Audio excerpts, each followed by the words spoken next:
Hey guys, Chris the Ultimate Recycler. Welcome back to the channel. I'm in my shed now. It's Tuesday afternoon. We've been to Melbourne this morning. I even got myself a haircut. We've had a bit of a day out from home. Christine had a couple of medical appointments, or one actually, just a test to make sure everything's good from her cancer journey last year, and she's going pretty well, so that's great. Whilst we were down there, I had to fill in a few hours at a shopping centre. I don't really like shopping, but I managed to fill in some time. Got my phone had a cracked screen, so I got that fixed. It was just a screen protector. Had a haircut, picked up some socks and shirts, and you don't need to know any of this. Back in the shed now. It's hot again today. Funny, yesterday's video it was cool and almost wintry. Today it's 30 something degrees, mid 30s Celsius. There's a storm looming. It's quite sticky and humid, but that's what you get. So in the shed, what am I going to do? I've been sorting out some loose ends. We do, in every video I put up, I want to get something out of this shed. And a few of you suggested that, well, you said it's great that I'm starting to clean up in the door area so I can access the shed better. But we do need to work on this area here on my workbench in the middle of the room. I need to make some room and declutter here so I have room to work on stuff. So we might look at that today. We'll get something from this area organised. But first I need to tidy up a few loose ends. There was the 3 microwaves I brought back from the transfer station. I've been working on them. I'll show you what I've found there. I picked up e-waste from the charity shop yesterday, so there's a huge lot of e-waste to go through. We'll have a quick look at what we got there. I'll process that off camera mostly. And I'm sure there's other things to do, but I'll show you what I've done with these microwaves first. I've processed 2 of them so far. This small Westinghouse wasn't worth fixing. It had a transformer that was open circuit on one side, and I didn't have a spare. I'm not going to keep transformers to replace in these things. So that I've stripped it out for any usable parts, and inside now I'm going to fill with just light gauge iron or steel to go to the scrapyard, or not the scrapyard, the transfer station, as just metal. The other Westinghouse I also tested, and it started, everything fired up okay, and then I had this arc welding type noise from inside, so the magnetron's no good on this one. So because I knew everything else was okay, I've saved all the parts and gutted it out, and the magnetron will rescue the magnets from, so they're on the bench at the moment. I still have this one. This was the Anko. I still have this to test, so I'll get this in on the bench shortly and see what the go with that one is. I think this one had the cord cut off as well, so maybe it had magnetron problems too, so we'll check that out shortly. The clouds have come up and it's looking quite threatening over in the west. I think we're going to get a good rain tonight, which will be great for the lawn and the garden. So here's the parts I've been saving. The smaller Westinghouse, because the transformer was no good, I was able to test all these other things and they're all okay. I've even saved the feet. The little fan motors, I've had success selling them through the shop before. And the magnetron test's okay, so we'll hang on to that for a future job perhaps. The other one, the magnetron, was the one that sounded like an arc welder, and if you look at the side here, it's been arcing, so that one's no good. I will take the magnets out, we'll do that shortly. These other parts all seemed okay, including a transformer, and I'm wondering if I should really keep transformers. I didn't realise it would be necessarily a thing that the transformer goes open circuit. I would have thought that'd be pretty rare, but we'll hang on to that one for now. Another fan with a motor and the synchronous motor that turns the turntable. I don't know if I'm ever going to use those, but if I decide I just want to scrap them all, they can just go straight into electric motors. The capacitor, the high voltage fuse, the high voltage diode, they're all okay. I do save any terminals, they just go in with the irony brass.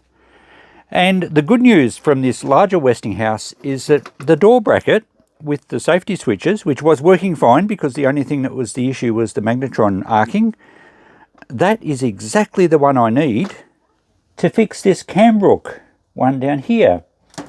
And this was the one that I tried to fix a while back, a few of you may remember, and I broke a part of the door switch assembly, just one of the brackets that holds the micro switches, and that's all this one needs to be repaired. So now we have parts to get this Cambrook unit out of my emergency storage shed. I think the other one needed a magnetron and I don't have one spare as yet, but we'll keep searching. Anyway, I'm pleased I'll be able to fix that and get it out of my shed. The other pump we had turned out to have a problem, so I've saved the cord off that because it's a good heavy duty cord. It'd be good for on a power tool or something, a nice long cord. And the air fryer had issues with the damaged cord, and also it was dirtier than I thought. So I've scrapped that. We're not going to waste time on marginal things that need a lot of work. I still have the larger pump, this one, to check out, because if this works fine, we can get a bit of money for this one. And I still have this really cool little case record player, vintage, maybe 60s or 70s. We'll have a look at that for Christine shortly, once we make some room on the bench, and we'll check out that other microwave. Well, good news with the Anko, it actually works. I put a new cord on it and it's nothing wrong with it. It works perfectly fine. And luckily this one is actually the cleanest of the three. It's pretty good in there. The others were a little rusty, so this one's quite saleable. It has got some scuffing on the top, unfortunately, and it is an Anko, which is only a supermarket brand. I'll probably only sell it for $20, but at least it goes, and someone will probably love it for their workshop or something. The magnetron out of the other one, I've just pulled apart. If you haven't seen in a magnetron, there's not much in them. Pretty easy to get into. That's just all shred steel, a little ring of brassy mesh stuff, a couple little copper coils that it's really easy to stretch out and just save the copper. Two really good magnets, and I get $5 each for these magnets through the shop. I appreciate that most of you wouldn't have that sort of outlet, but one of these is worth $10 to me for a couple of minutes pulling it apart. The center of the magnetron, the actual center barrel is copper. There's quite a lot of copper inside, but it has steel on the ends, and then these aluminium fins. And the very old microwaves used to have a compound called beryllium oxide, which is quite toxic, but that's going back a long way. They're all pretty safe now, but I don't even worry about trying to rescue the aluminium or the copper from those. The whole lot can just go in as irony aluminium, because on first impressions, that's what it looks like. It's mostly aluminium, even though most of the weight probably isn't, but that's all right. I'll get some value without any labor at all. So it's interesting with microwaves, and I probably won't keep repairing them, even though I'm keeping parts and things now. I guess the better brands I can get $50 or so for a good secondhand one, but the Anko one for $20, if I get $10 for magnets, and I occasionally sell a microwave plate for $10, well, there's $20. The heavy transformers are worth $5 as scrap. Plus, if I do sell the electric fan motors and the synchronous motor, turntable motor at $5 each, well, I'm well ahead selling parts. So yeah, but obviously then you've got to have the labor to dismantle them. But you know, it's the old argument of how much time do you put in, and then you've got to sell the thing, and sometimes you're better off just scrapping it. But because I've got the shop, I can sell magnets, I can sell some of the other parts. I just like fixing them, so I don't know. I'm not going to stack up too many, but I'm pleased to have processed these ones so they won't be hanging around. Back in the shed today, guys, it's got cold again. What's going on with the weather? It's like a yo-yo. It's hot one day, cold the next. Not that yo-yos are temperature dependent. I'm not sure why I said that. It oscillates. Okay, that's why. Now, I didn't get to some of the things because even though we didn't really had a storm last night, most of them kind of missed us. We got a little bit of rain. The power went out for 6 hours from just after 6 p.m. until about almost 1 a.m. in the morning. Couldn't do anything in the shed. It was very hot. We had our generator running. I had to go around to Mum's and get her generator running. So nothing got done last night. I'm back in the shed this morning and I've been sorting out some microwave parts. We did get the other one fixed. I put the door latch mechanism back in with the micro switches. Works perfectly. Got something out of the shed, and something that I said we'll keep that until we find the part for it. Hooray, we found the part. It's gone. So really happy with that. Dealing with microwaves though has kind of been a good opportunity to sort out what parts I'm going to keep and what I'm going to do with them, whether I am going to keep repairing them. And I think I will, just for the simple jobs. I'll show you what I mean. They are very easy to fix, and if they're in good condition and they're a good brand, we can get pretty good return for them. I'm going to keep the basic parts, but not too many of them. So these motors are going to go to the shop at $5 each. I've sold them before. People buy them for all sorts of reasons. I don't need to know why. I can keep them in the shop. I don't need to keep them here, so that's fine. If I need one, I know where to find one. I'm going to keep high voltage fuses and diodes to a point. Also some spare micro switches. The actual control boards, I thought I might just throw them in a box for now. I'm not going to keep multiples of the same type, maybe a couple. But if I do have a crook relay in a microwave, I can just swap the whole board out. Really easy to do. The magnetrons and the transformer, I thought I'd hang on to that transformer because I know it works, and now I know they can have problems. The magnetrons, I'm not going to keep multiples other than maybe 2 or 3. I think those 3 are all the same model. So I might even just knock one apart for the magnets and just keep a 2 of that model. I used to write on the tags what they came from, which particular brand, machine, and what model number. But there's not much point, because many different brand microwaves, as we saw with that door latch assembly, many different brand microwaves and different models use the same parts inside. So it's just a matter of, if I find a crook part, I can match it up. Same with the capacitors. I don't need to keep too many of those. The light globes, certainly I won't be keeping very many of those. I'll hang on to a few different sizes of these little turntable things, but I won't keep multiples of the same size. And I did buy some of these new screens that go in front of the magnetron where it comes through into the main cavity, because quite often they're filthy dirty or even missing, and I have replaced one on a job. They were really cheap. And yeah, so not keeping a lot of parts, just the basic stuff that goes wrong. Really easy to swap out to fix a job, as long as the microwave is clean and not rusty. If it is, I'll salvage a few parts and keep any I don't have, but things like magnetrons will pull the magnets out of, and transformers, if I get multiple of the same one, well, as I said earlier, they're nearly 5 kilos, so I get about $5 for those at the scrapyard. So I won't have to keep a lot of stuff, it won't take up a lot of room, but it does give me the opportunity to fix up some nice clean microwaves and sell them for minimal labour. Moving on from microwaves now, we need to check out this vintage record player for Christine. It came in a deal she bought recently, and she hands all the electrical stuff for me to test.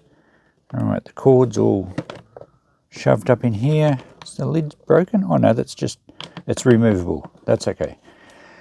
Okay, let's get the cord out. Looks like it's supposed to go through that slot there. I'd say this is probably 1960s era. It looks in reasonable condition. Looks like someone's put some paint on the indicator there. The rubber mats, oh, it's not bad. I thought it might have been very hard. It's not too bad. Metal platter. Has it got a needle? Yeah, it feels like it does. All right.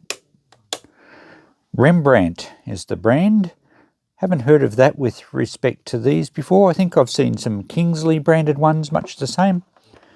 All right, the cord is a bit twisted, but looks okay. Can't see any issues. We'll plug it into my appliance tester and give the thing some power. All right, let's see if the turntable works. Probably not, I'm guessing. Oh, it does. You can hear the bearing noise. Oh, that's just volume. There's our speed. That's set to 33, 45, goes a little faster.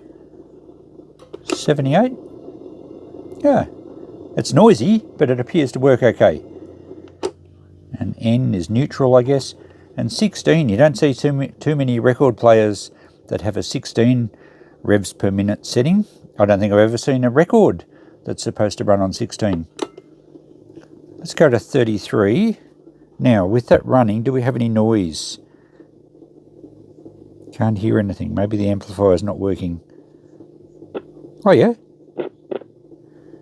That's maximum volume. Right, I reckon we could be able to play some music. I'll go and find a record. Okay, here we have a 33. It's Mark Holden's Greatest Hits from 1974. And I think this will do, well, it says it does 33 speed. Oh yeah, it just fits. All right, I don't think we can get to the controls very well. Oh, I suppose we can. So it's on 33. We'll turn it on first. About half volume. Oh, there we go. I reckon this is going to play quite well. Righto. All manual controls here with the tone arm. Whoa. Turn it down a little bit.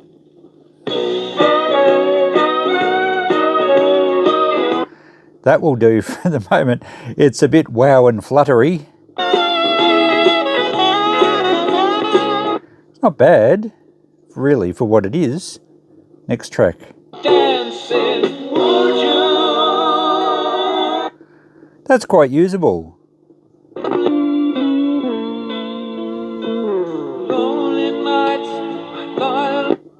Okay, there we go. We can't play much more than that. It's yeah, it's a classic vintage record player. It actually works quite well. Right, my appliance tester likes it. It says it's safe. There's no earth because we only have a twin core wire there. So it's a double insulated device.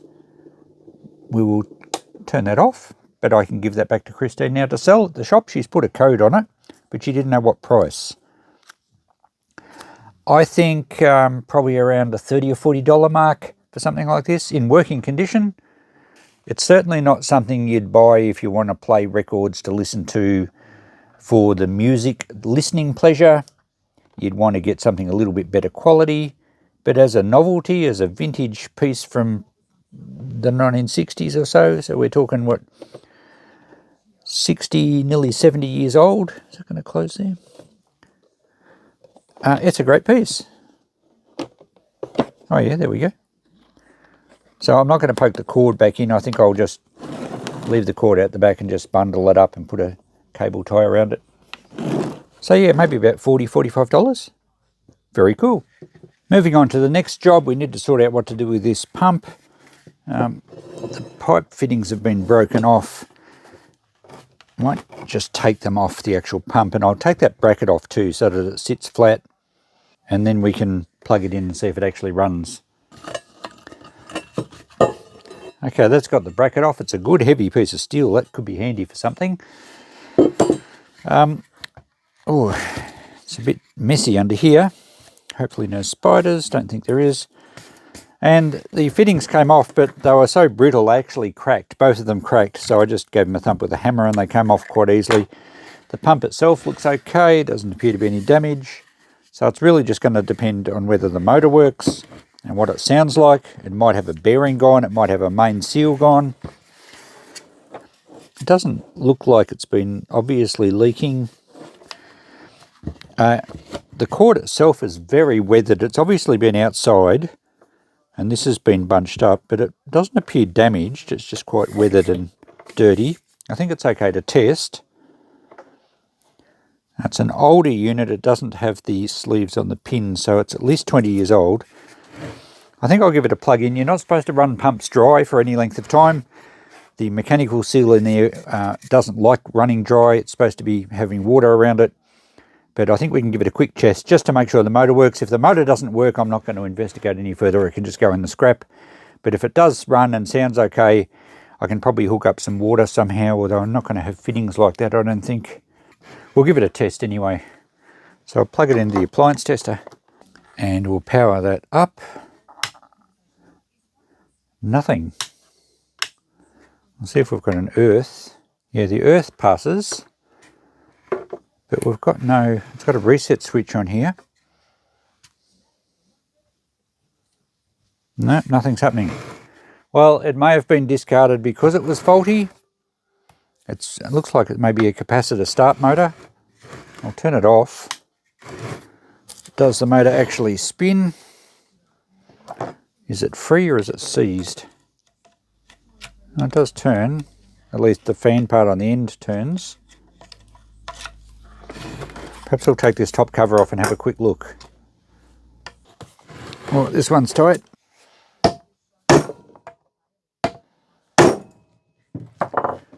Often jarring the threads is enough to free them up. Not in this case. I think that's going to turn off. I'll give it another hit. Oh, okay, we didn't need to undo that one. Oh, yes, we did. It's broken the housing. And it still sees solid, so I think this is going to be a scrap motor. But let's have a look while we're going this far. So it is a capacitor start motor, but one wire's come off. I just noticed that's not an actual plug, that's just a union of two wires in there. So, alright. I'm not sure what's going on. Now that the bit of the housing's broken, easy job, we're just going to scrap it. I wouldn't have been overly comfortable selling it with this weathered cord. We really then should put a new cord on it and suddenly it becomes a big job. And we don't even know if the main seal's any good. So, alright, it's going into the scrap bin. I don't think we can get away with putting this all in the electric motor bin though. There's too much extra on it. I might just take the bolts off to remove the pump, and perhaps this top housing, seeing so it's almost off, and then the rest can go as an electric motor, which should be still worth about $10 or so. We'll weigh it up in the end and see what it's worth. Well, that's got that all cleaned up, and I wasn't far off with my guess. The electric motor weighs 6.5 kilos. I've taken the pump part off. I could take that bracket off as well. That's cast aluminium. But we get pretty good price for electric motors these days, about $1.40 a kilo. So that's about $9, probably a couple of dollars worth of wire, a good steel bracket to use for something else, a little bit of hardware, some of which is actually stainless steel. So yeah, at least $10 worth of value. Certainly wasn't worth trying to fix. Judging from some of the stains in here, I think the mechanical seal was leaking. So scrapping it was the best option. So that's been my day today, is tidying up all these electrical loose ends, dealing with some e-waste. We still have to have a look at the box we got from the school, and we still have to look at the huge pile I got from the op shop or charity shop yesterday. But I need to get onto something out of this shed because this video's gone long enough, and we have talked about getting something done around the actual workbench back there where all the magic happens in this shed. I need some more room to spread my wings, so to speak. Yes, I do need to clean the walkway into it, and it brings me a bit of joy walking past this clean area that we've done in the last couple of episodes. And also this top shelf here, I have actually organised all my microwave spare parts. But we'll leave this cluttered walkway for another time. We need to now, actually, can I do this? Are you ready for a big loop over the top of the pile of rubbish and back down to the centre? We need to make some more room around that workbench in the centre of the room. I thought we might just start obviously at the front. Where else would you start? The little green square bin is just my everyday rubbish bin. I obviously need that there. And the other square bin is actually the base from a paper shredder. They make really good bins. And that's where I just put all the little e-waste bits and pieces that go to the transfer station, and I tip that out into a bag or something when I'm taking them out there. So those two kind of need to stay there somewhere. But we have a few tins of various things and an upside down fry pan and some stuff in that orange tub. So let's get those sorted first. Okay, a bit of a closer look here. So this is my e-waste bits and pieces. If we have a look in there, there's just little bits of circuit board. There's the capacitor out of that motor we just had. All electrical bits and pieces that will just go to the transfer station. And this one up here is my general rubbish bin. Right, this tub has heavy steel in it, bits of heavy melt steel, brackets, large bolts that aren't much good. That's an old rusty Allen key, bit of cast iron. I used to take all this to the scrapyard in Melbourne as HMS or heavy melt steel, anything larger than 1/4 inch diameter, and or especially when it comes to plate or something. And it has to be under 1 metre length, so obviously all these bits are fine. And at one stage I was getting $500 a tonne, so that's 50 cents a kilo. But to take it to Melbourne in my van, I ended up having massive weights in the van. It's hard work. I think I was overloaded every trip I did. And the price on this steel now is down to about 35 cents a kilo. I don't think I want to save steel anymore. I think that will free up some space in my yard. There's areas out the back where I've got some bigger pieces. I'm going to take all that to the transfer station here. I'm just not going to worry with the bulk of this steel. It's heavy. It's a lot of work to load the van to take it down, and then it's actually a lot of work to unload the van into the hoppers down there. So I'm going to send all that to the transfer station here. We'll get it out of my shed. There's another little tub here. Actually, this is a fairly vintage tin. I think it was honey. Golden North honey. That's nearly a saleable piece, that. A little faded. It'd probably date to the 60s, early 70s. Does it have a weight? Product of Australia.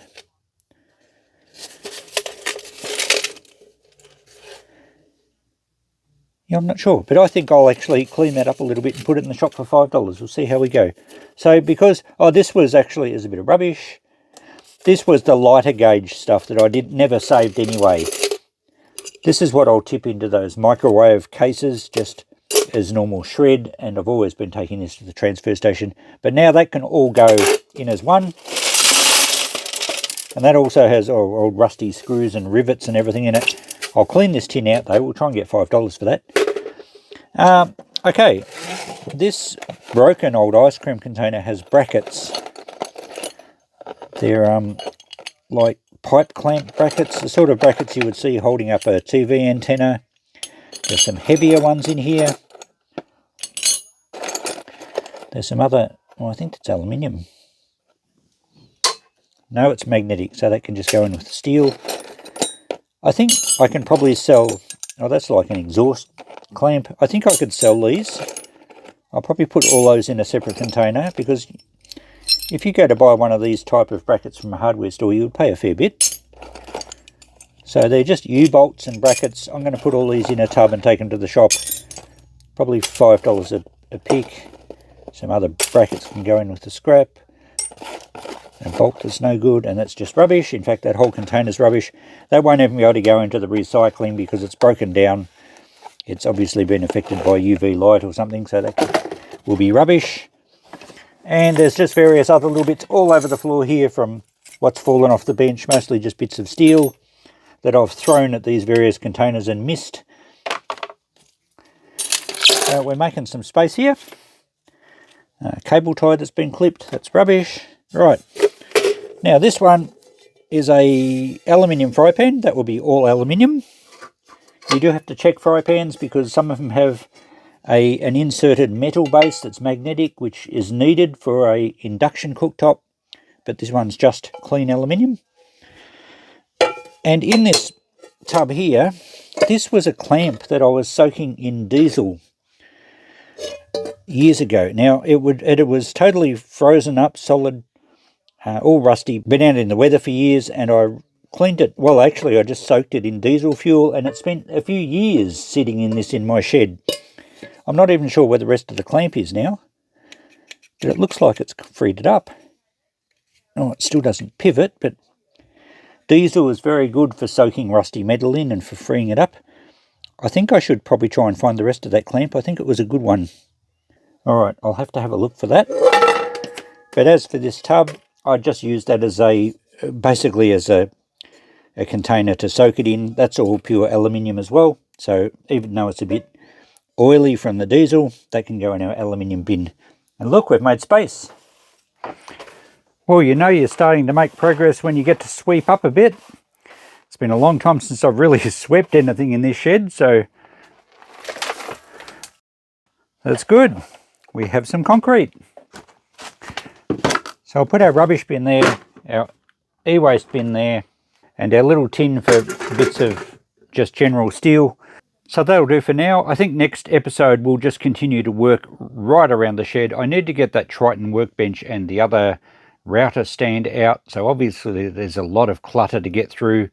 I'm not sure what's in half of these boxes. We could find anything, including things I've been looking for some time, and also including things I didn't know I owned. So I am managing to keep the workbench table clear.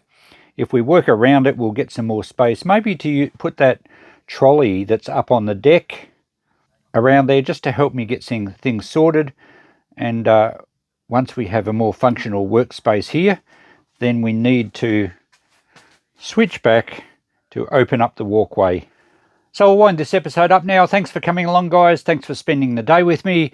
Another day in the life of the Ultimate Recycler. We've achieved a bit today, considering yesterday was pretty much a write-off. And tomorrow I'm going to be getting into the emergency storage shed for our regular episode there, something out of that shed. I also have added a few more things to my list of just general day-to-day duties. Obviously, we've still got to deal with the school e-waste and the op-shop e-waste.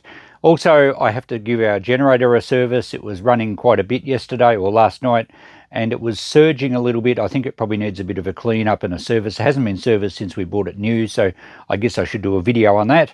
I have a few jobs to do for Christine as well. So my day-to-day existence here is dealing with what's coming in, trying to get a little bit extra done in the workshop each day. Thanks to you guys. It's good for me to do this, and it's good for you guys to hold me accountable. If we keep getting something organised in this shed every episode, like what I'm doing in the emergency storage shed, a little bit regularly goes a long way.